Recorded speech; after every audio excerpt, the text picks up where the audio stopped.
सुरुवात आहे। पहिली तर आमच्या घरी शिजत होते आम्ही 5 किलो 10 किलो, त्याच्यानंतर या मंदिरावर तर आता जवळपास 40 वर्षाच्या पूर्व म्हणजे तर आज आपल्या इथला 25-30 क्विंटल आपल्याला तिथं अन्नदान मिळाले। कुठून 5 किलोपासून तर आपलं इथलं तर बाबाजीला काही त्यांनी जीवनामध्ये त्यांनी कधी धनाकड पैशाकड जमा करणं कुणाला हे शिकवणं हे काही त्याला नव्हतंच, पण कुणासाठी हे सर्व पब्लिक वाढली म्हणून आपल्याला याची गरज पडायची। या मीटिंगची याची काही ना तर सांगितलं की ध्यान समस्त पलोका परदाता आहे आणि ध्यान कोणी कुठेही करू शकते त्याच्या त्याच्या घरी। पण आज इथं या ठिकाणी गुरुपौर्णिमेच्या निमित्तानं बाबाजीच्या दर्शनाला पब्लिक वाढले, भक्त वाढले, आपण वाढले, आपलं गणपत वाढलं म्हणून आपल्याला इथे जे लोक येतात ते अतिथी म्हणून येतात, सदा येतात, तर त्याच्यासाठी आपल्याला जेवढं बी झालं तेवढं समजा जेवढे ध्यान मंदिर आहेत आपले आपण तेवढ्यालाच बोलतात, दुसऱ्याला तर आपण कधी सांगत बी नाही आणि दुसऱ्याला आपण याच्यामध्ये कोणाला काही बोलत बी नाही, कारण की जेवढे आपले बाबाजी ध्यान मंदिर आहेत तेवढ्यालाच आपण इथल्या जे काही प्रोग्राम आहे आपण त्यांच्या पुढं मांडतात। तर आपल्याला आज तांदूळ आहे ते आहे सर्व आता ज्याला माहीत झालं का पहिली गोष्ट आपल्याला आज पतरवाळी बऱ्याच 1-1.5 रुपयाला पातळवाळी झाली, तर आपण जंगलाच्या आजूबाजूला जे गाव आहेत त्यांनी पातळवाळ्या जर आणले तर आपले 25-30 हजार रुपये वाचतात आपण। आणि पातळवाळ्या जंगलामध्ये जर ज्याचे गाव जंगलाच्या आजूबाजूला आहे त्याने जर समजा पातळवाळ्या पानं तोडले तर आपले 25-30 हजार रुपये वाचतात। आणि हे गेल्या वर्षापासून बरेच काही जंगला भागात ते लोक ध्यानाबद्दल सांगलं पाहिजे की बस आधी अनादी काळापासून चालत आलेलं ध्यान आहे, शिवापासून आतापर्यंत चालत आलेलं ध्यान आहे।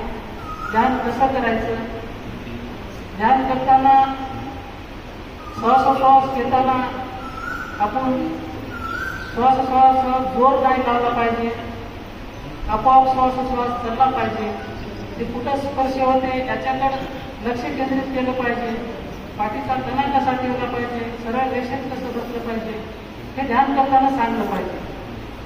आपण ध्यान करा म्हणलं की प्रवचन हे नाही। बाबाजी सतत म्हणायचे तुम्ही वागता कसे, कपडे घालता कोणते, काय करता याला महत्व नाही, आपले कर्म चांगले पाहिजे हे मी बाबाजी सतत सांगायचे।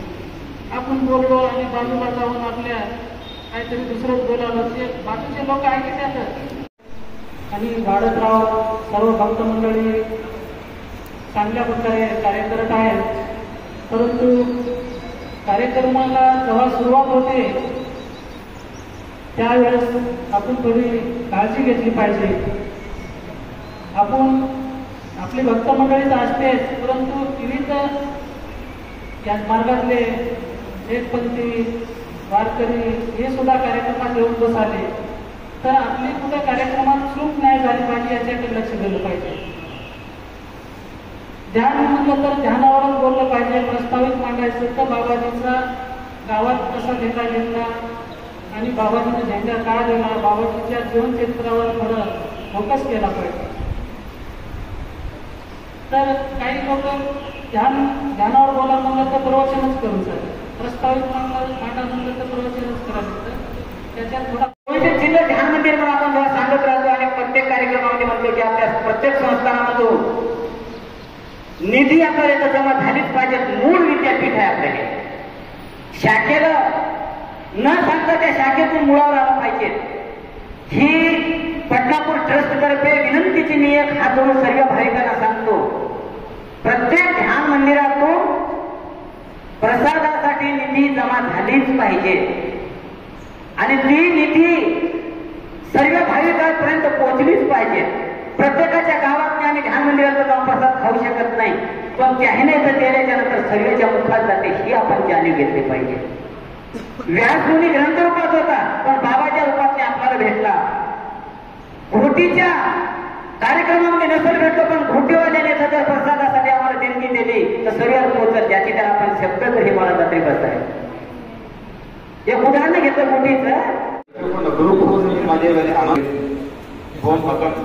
बांधते की प्रकार का वाही प्रकाश दादा मला तर की वाही मिरटू 15-16 तारीख 11 तारीख ಏನೋ ಭೇಟಿ ಮಾಡೋಕೆ ಜಮೀನಿಗೆ ಕಾರ್ಯಕ್ರಮನ ಪತ್ರಕರ್ತರಿಗೆ हिशोब ಕೊಡಂತ ಇದಕ್ಕೆ ಹೌದಾದರ ಮಾಗಣಿ ಇತ್ತು खरोखर या प्रथम शावकी रात्री ಮೊದಲೇ ಸಾಕೇನ 18 तारीख आखिरी व्यक्ति क्या 19 तारीख को बैंक तिकडे जमा किए कार्यक्रम पता रूप लेकर पत्रकर्ते हिशोब ಕೊಡಂತ वायुलिते ಮತ್ತೆ ಮೊದಲು ಮನಂತಕ್ಕೆ तालाशे पाण्या भाग येते विनंती की सीता अवकाश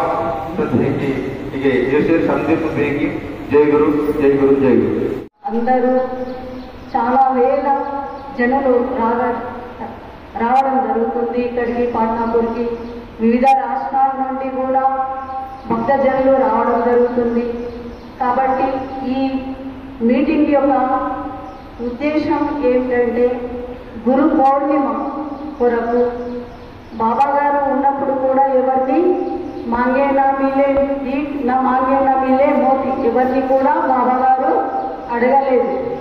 మనము ఈ ట్రస్ట్ వారు అధ్యక్షులు ఈ పాట్నాపూర్కి ఇంతకుముందు కూడా తీసుకురావడం జరిగింది, కానీ మళ్ళీ ఈ మీటింగ్లో చెప్పడం జరుగుతుంది.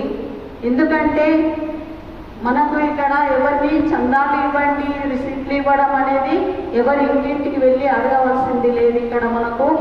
కాబట్టి మనమే భక్తులము ఆలోచించుకుని ప్రసాద వితరణ కొరకు జరుగుతుంది. కాబట్టి ప్రతి ఒక్క ధ్యాన కేంద్రం నుండి నాకు ఇంకా తెలియదు ఇక్కడ ఇప్పుడు చెప్తున్నారు కాబట్టి ఈ 2 విషయాలు చెప్పగలుగుతున్నాను. బాబా గారు అందరికీ శక్తి జాగృతి చేశారు. ఇది ప్రపంచంలోనే లేదు ఈ శక్తి జాగృతి కావడం. మనల్ని అజ్ఞానం నుండి సుజ్ఞానం వైపు బాబా గారు తీసుకెళ్లారు. తెలుసు యోగి ఇలా ఉంటారు, సంతు ఇలా ఉంటారు, వాళ్ళు ఇలా చేశారు, సాయిబాబా ఇలా చేశారు, గజానన్ బాబా ఇలా చేశారు అని గ్రంథాలలో చదివి భక్తుల ద్వారా వినడం జరుగుతుంది మనం. కానీ ఇక్కడ పాట్నాపురంలో శ్రీ పరమహంస సద్గురు పులాజీ బాబా గారి లీలలు మహిమలు చాలా అద్భుతమైనవి. ప్రతి ఒక్క కుటుంబానికి ప్రతి ఒక్కరికి కూడా ఎన్నో అనుభవాలు జరిగినాయి. బాబా గారి ద్వారా దర్శనం చేసుకుంటే దృష్టి ద్వారా బాబా గారి ప్రవచనాల ద్వారా శక్తిపాతం అందరికీ జరుగుతుంది. బాబా గారి దృష్టి ద్వారా అది జాగృతమవుతుంది. అది ఎవరికి ఇచ్చే శక్తి ఎవరికి లేదు. బాబా ఆత్మ సాక్షాత్కారం కాబట్టి మహావృక్షం ఎలా ఉంటుంది అంటే చెట్టు బెరడు ఇట్లా 100-200 సంవత్సరాల చెట్టు బెరడు ఇట్లా ఉంటుంది చూడండి. అలా ఆ చెట్టు బెరడులాగా బాబా గారి శరీరం ఉంది. కింది నుండి కాలివేలి నుండి పై మస్తకం వరకు కూడా అలా పెట్టలు ఇట్లా బెరళ్ళు కట్టుకపోయి ఆ శరీరం ఉంది ఇట్లా పెద్దగా. చూసా నాకు భయం పడుతుంది. బాబా గారిని చూస్తే ఆ రూపం చూస్తే ఆ యోగి రూపం చూస్తే భయం పడుతుంది. అంటే నిజమే వ్యాస పౌర్ణిమ వ్యాసుడు వాల్మీకి పుట్టలాగా ధ్యానంలో కూర్చుంటే పుట్ట అయిపోయారన్నారు వాల్మీకి. కరెక్టే అది మనము పుట్ట అంటున్నాము. ఆ పుట్ట కాదు, శరీరం వాళ్ళు సంవత్సరాలు ధ్యానం చేస్తే ఆ శరీరం అలా కట్టిపోయింది మట్టి పెట్టాలాగా మొత్తం. వాళ్ళ దాంట్లో తపస్సులో లీనమైపోయినారు. ఆ యోగి రూపం బాబా గారు దర్శనం వల్ల ఆ యోగి ఇలా ఉంటారు. తర్వాత మళ్ళీ మామూలుగా రూపమై కూర్చున్నారు. మళ్ళీ దర్శనం ఇచ్చారు.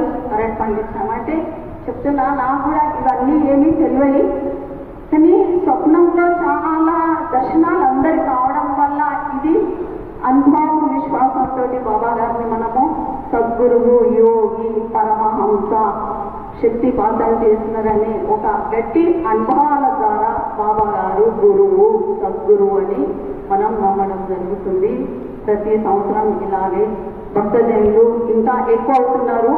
ప్రతి రాష్ట్రం నుండి జిల్లాల నుండి రావడం జరుగుతుంది. బాబా గారిని చాలా విస్తరించిపోతున్నది ప్రపంచమంతా.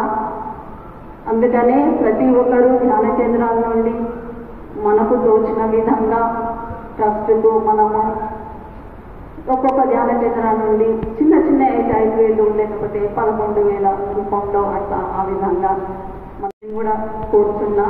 మాకు కూడా వర్తిస్తుంది నిర్మల్కి. మీ అందరికీ నాకు 2 నిమిషాలు ఇచ్చిన దానికి మీ అందరికీ అభినందనలు.